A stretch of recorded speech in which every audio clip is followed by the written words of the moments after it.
Buenos días, Agustín. Buenos días, Fernanda, ¿Cómo Carolina, estás? de la audiencia. ¿Cómo andan? ¿Todo bien? ¿Todo en orden? Sí, Muy todo bien. bien, Con todo el bien. libro abierto.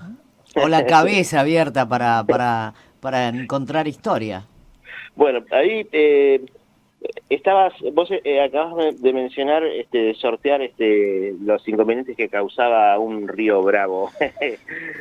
Vaya si lo era. En aquella época, los cruces se hacían en balsas, ¿no? Y Claro. tomaba varios días llegar a la capital territoriana que estaba en Chosmalal, ¿no? Mm. Eh, habían reclamos por parte de las autoridades que estaban asentadas acá en el territorio al Poder Ejecutivo respecto de obras de infraestructura mínimas como para poder resolver esas cuestiones, ¿no? Y pese a que esos planteos ya estaban desde hacía un cierto tiempo, no fueron los pedidos de las autoridades territoriales los impulsores del inicio de esas obras, sino más bien las tensiones militares entre Argentina y Chile. El factor que propició el desarrollo del ferrocarril, motor, valga la redundancia, del desarrollo en cualquier parte del mundo, no fueron los pedidos de las autoridades, sino una cuestión de carácter estratégico, ¿no? Ajá. Eh, Entonces, sí.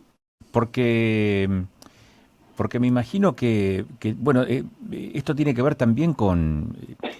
A ver, fueron de esas obras complementarias de lo que 2 décadas antes había sido la campaña del desierto, ¿no? La consolidación del territorio. Justamente, sí, digamos que estamos hablando de la consolidación territorial y de la expansión de la expansión de la frontera, tanto interna como externa, ¿no? Así que bueno, hablamos de esta cuestión de una consideración militar. Entonces, en 1896 se firma el contrato entre el Estado argentino y Ferrocarril del Sur, que era una empresa de capitales británicos, ¿no? Sí. Entonces, ese contrato estableció, la empresa adquiere el compromiso de construir, hasta ese entonces, hasta fines del siglo XIX, la punta de rieles llegaba hasta Bahía Blanca, ¿no? Entonces se estableció la necesidad de construir la vía férrea y un telégrafo entre Bahía Blanca y la confluencia, ¿no? Ajá.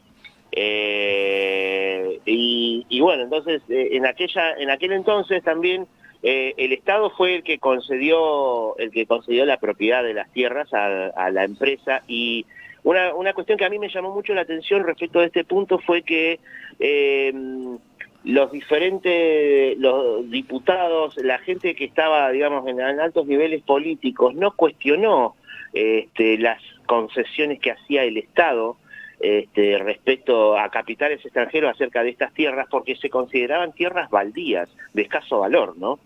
Así que bueno, eso a mí me llamó mucho la atención, ¿no? El puente se construyó, las pruebas de resistencia se hicieron en 1901, ¿no? Y recién al año siguiente la empresa Ferrocarril del Sur obtiene, digamos, la autorización del Estado para prestar ese servicio. Mira, me imagino lo que debió significar aquella obra a principios del siglo XX, ¿no? 1902, creo que fue cuando en julio que se hace el primer viaje por este puente, por el puente ferroviario. Sí, sí, mirá, por ejemplo, a ver, algunas particularidades, parte de los materiales empleados, ¿no? en la construcción de los basamentos sobre los cuales se construyó el puente Sí. se trajeron de Tandil, de Bahía Blanca, y la mercadería, todo lo que daba, la cuestión logística se resolvía proveyendo desde Ingeniero White a entonces, por ejemplo, los obreros se montó un campamento precario con carpas y una especie de construcciones tipo chozas hechas con totora. Y ahí se alojaban, digamos, los obreros que trabajaban en la construcción del puente ferroviario. Mira. Eh, sí. porque uno lo mira a la distancia desde el puente carretero. Ese se construyó varios años después, Claro, en el pero 37. sí, pero vos lo mirás del puente carretero, ahora es el segundo puente, y no hay una soldadura, es todo remache, todo se hacía con agua, calor y es todo hierro eso, ¿eh? Sí, sí. A ver, por ejemplo, una otra particularidad la compañía, por ejemplo, instaló un sensor, un mareógrafo ahí en Paso de los Indios, que está cerca del lago Los Barreales, ¿no? Y eso, por ejemplo, con las nieves, los deshielos, obviamente el curso de agua varía tanto en forma también como también en volumen, ¿no es cierto? Entonces eso le daba un preaviso de unas 24 horas aproximadamente para por ahí levantar el campamento, ¿no? Porque en numerosas ocasiones eso se tuvo que modificar el campamento, ¿no? Por estas cuestiones, por las crecidas del río. Mirá, ¿cómo es el instrumento que dijiste que instalaron allí cerca de los barriales? Mareógrafo. Mareógrafo. Sí, y que tenía que ver, era un instrumento que tenía por misión, digamos, medir justamente los volúmenes de agua que pasaba por ahí, y eso daba un tiempo de preaviso, ¿no? Cuando las nieves, cuando se producían los deshielos, ¿no? Tenías algunas horas como para ver qué hacías acá. Ahora, ¿qué nivel de previsión que tomaron? Porque fíjate vos la altura que tiene el puente, el puente ferroviario, que a principios de siglo, sin la única obra de contención que tiene la zona, le permitía seguir en pie, aún con todos los altibajos que tuvo el río Neuquén en más de un siglo, en el último siglo, ¿viste?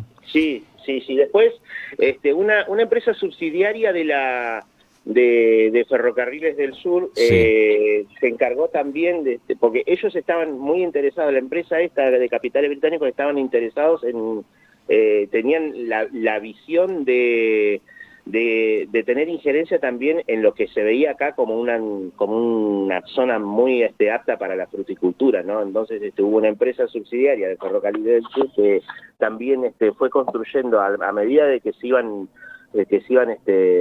estableciendo diferentes instalaciones ferroviarias a lo largo de la zona del Alto Valle de Río Negro y Neuquén, también se construyeron plantas de empaque y demás, ¿no? Que tenía que ver con eso, con una visión a largo plazo de la empresa de esta empresa de capitales británicos, de tener injerencia en un mercado que ellos veían con un enorme potencial. Bueno, vos fíjate que el sistema de riego es de por aquella época también, desde principios del siglo pasado. Sí. Bueno, el ingeniero César Cipoletti tuvo mucho que ver con eso. Claro, exactamente, ¿no?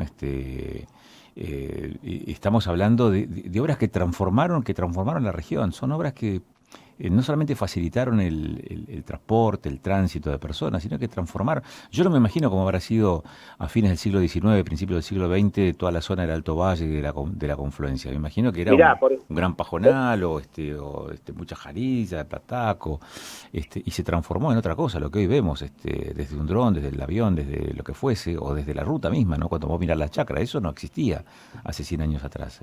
Fue todo trabajo.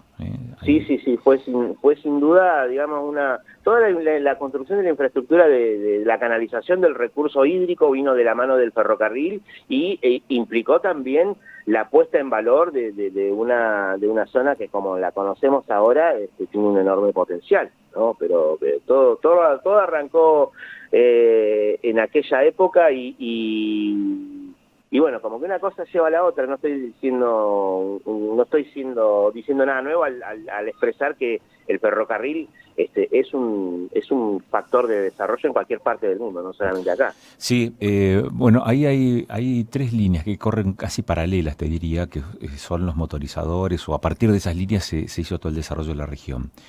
La primera es natural, es el río, o los ríos. ¿no?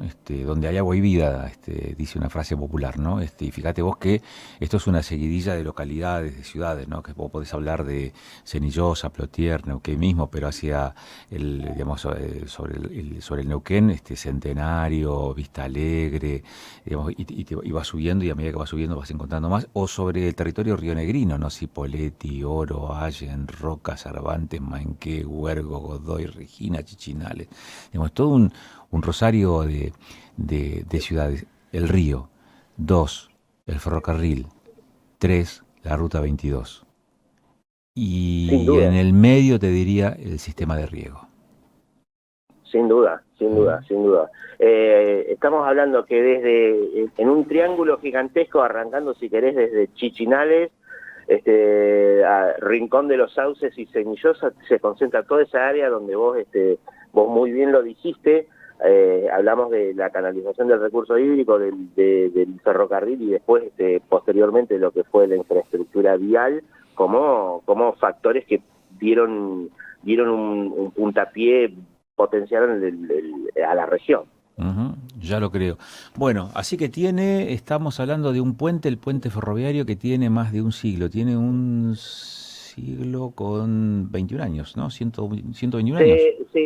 Se inauguró oficialmente en 1902, pero las pruebas de resistencia comenzaron el año anterior. Ah, caramba. Bueno. En 1901, ¿no? Y después, claro, al año siguiente se construye, y todo lo que es ahora el Parque Central, todo eso eran instalaciones de Ferrocarriles del Sur, ¿no? Y se llamó en un primer momento Estación Confluencia. Después, claro.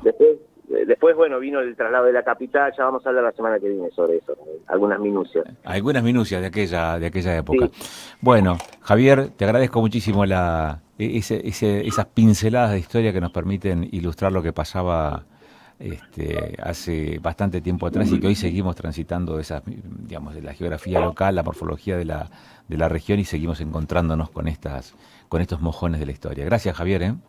Muchas gracias, y permiten saludar a mis compañeros de trabajo que acá están haciendo silencio respetuosamente. No, te puedo creer, un abrazo grande para ellos también. Siempre tengo público acá en la biblioteca de la escuela, Sí. Qué bueno. Vos sabés que eso también es una cuestión histórica, porque en sus orígenes la radio se escuchaba en patota, se escuchaba en grupo. Antes de la aparición de la televisión, con las radios aquellas viejas de madera, que eran casi un mueble, ocupaban la centralidad del hogar. Y también allí se escuchaba la radio. Y esto se está reviviendo con lo que vos acabas de mencionar ahora, ¿no? Así que bueno, un saludo afectuoso para la gente que está contigo, Javier.